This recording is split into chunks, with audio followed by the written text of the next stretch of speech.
Saudara dan saudari yang dikasihi Tuhan,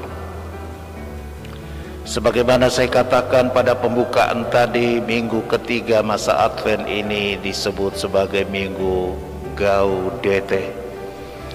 Gaudete itu dari kata Latin, artinya seruan untuk bersukacitalah, bergembiralah, bersukarialah.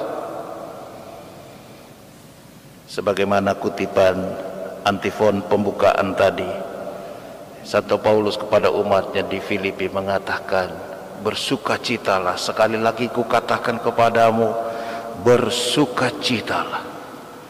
Saudara dan saudari sekalian, boleh jadi di dalam hati kita akan mengatakan, bagaimana saya mau bersukacita kalau saya sedang dalam keadaan sakit, saya dalam kegagalan, saya sedang dalam rumah tangga yang tidak harmonis, ada pertengkaran, ada perselisihan. Bagaimana saya bersukacita ketika usaha dan kerja saya serasa sia-sia, tidak ada hasil. Bagaimana saya bersukacita saya sedang dalam kecemasan, saya sedang dalam situasi tertekan, saya sedang dalam situasi dibuli, diomongin orang. Saudara-saudari, itu semua memang secara duniawi bisa menjadi alasan bagi kita untuk mengatakan, saya tidak bisa bersukacita. Tapi ibu dan bapak, saudara-saudari sekalian, ketika gereja melalui bacaan-bacaan kitab suci menyerukan, mengajak kita sekalian untuk bersukacita, itu tidak berarti bahwa hidup ini tidak ada masalah. Itu tidak berarti bahwa segala sesuatu yang kita hadapi, kita alami, kita rasakan itu semuanya serba baik. Tidak, saudara-saudari. Realitas hidup seperti tadi dikatakan, ada kegagalan, ada sakit, ya ada konflik, ada perselisihan dan seterusnya. Tapi kita tetap diajak untuk bergembira, bergaudete. Bukan karena alasan duniawi, bukan karena alasan materi, bahkan bukan karena alasan manusiawi, tapi kita bersukacita karena alasan iman. Tuhan sudah dekat. Amin. Bahkan Tuhan yang dekat itu Tuhan yang senantiasa hadir bersama dengan kita. Tuhan yang sudah dekat, bahkan yang sudah hadir itu adalah Tuhan yang selalu mau mengulurkan tangan kasih pertolongannya. Tuhan yang sudah dekat, bahkan sudah hadir itu adalah sumber kegembiraan dan pengharapan kita. Dia kekuatan kita, dia pembela kita, bahkan dia penyembuh kita. Kalau bukan penyembuh secara jasmani, dia adalah penyembuh kita yang terluka secara batin. Itulah saudara-saudari arti kegembiraan dan kesukacitaan dalam tataran spiritual, dalam ukuran dan level rohani, ukuran dan level iman. Nyatanya di dalam bacaan yang pertama tadi, Yesaya, Nabi Yesaya yang sudah hidup kurang lebih 8 abad sebelum datangnya Yesus, dia memberi kesaksian mengenai tugas perutusannya untuk menyampaikan kabar baik kepada orang yang mengalami sengsara, merawat orang yang remuk redam hatinya, pembebasan bagi orang yang ditawan, memberitakan tahun rahmat Tuhan. Lalu dia katakan apa, saudara-saudari? Aku bersukaria, bersukacita di dalam Tuhan. Itulah sukacita secara iman, sukacita secara spiritual, bersukacita di dalam Tuhan. Kalau kita mau menyimak Bunda Maria, Ibu Yesus dalam Magnificat, nyanyian Kidung Maria, dia katakan apa? Hatiku bersukacita. Padahal Maria juga mengalami banyak kecemasan, Maria juga mengalami banyak duka, tapi dia katakan hatiku bersukacita sebab Dia Allahku memperhatikan daku hambanya. Coba lihat saudara-saudari, meskipun secara duniawi ada kecemasan, kegundagulanaan, ada sakit hati, ada ketakutan, bahkan ancaman dan seterusnya, ada duka cita bahkan, tapi Maria mengatakan aku bersukacita. Inilah yang menjadi inspirasi iman bagi kita semua.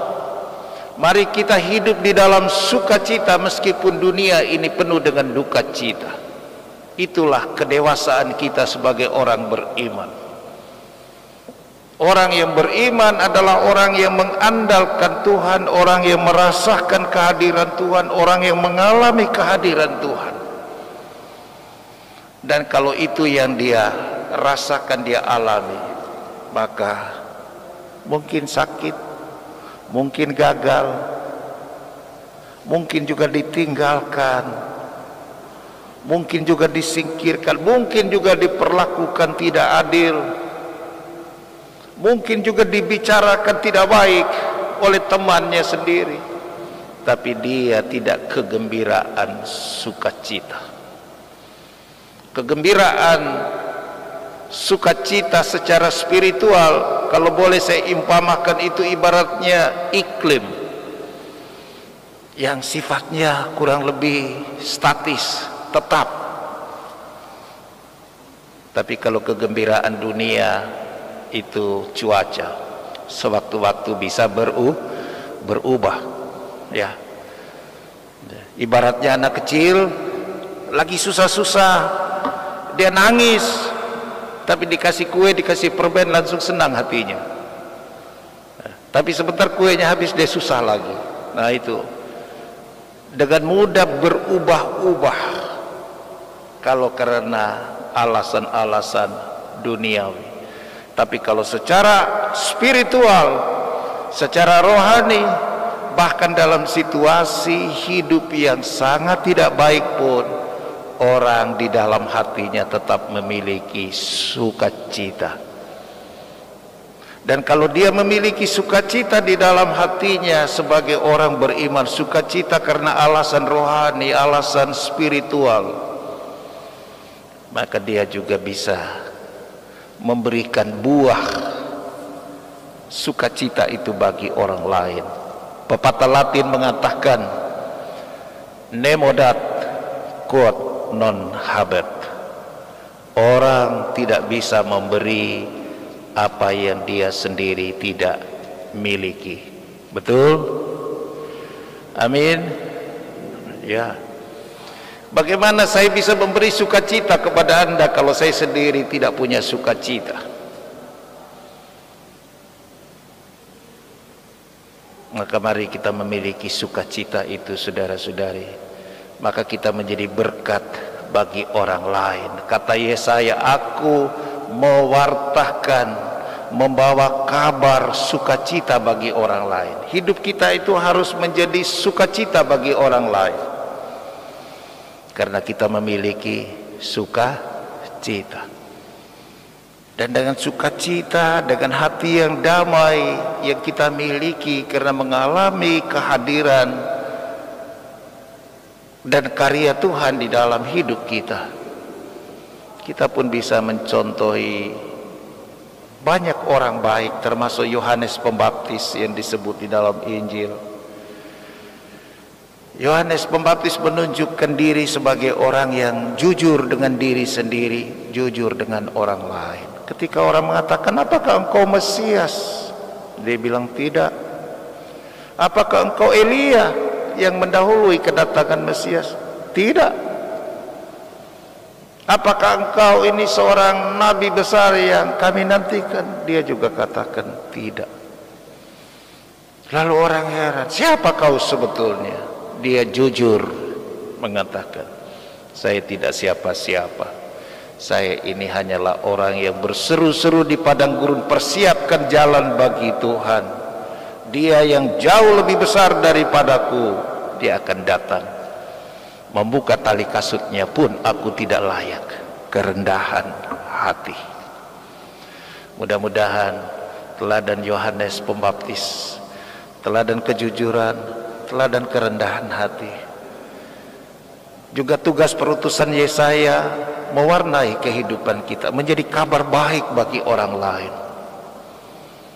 Itu semua adalah buah-buah sukacita yang kita miliki di dalam hati kita, hati yang merasakan, hati yang mengalami kehadiran Tuhan, sumber sukacita yang sejati. Tuhan Yesus memberkati kita semua. Amin.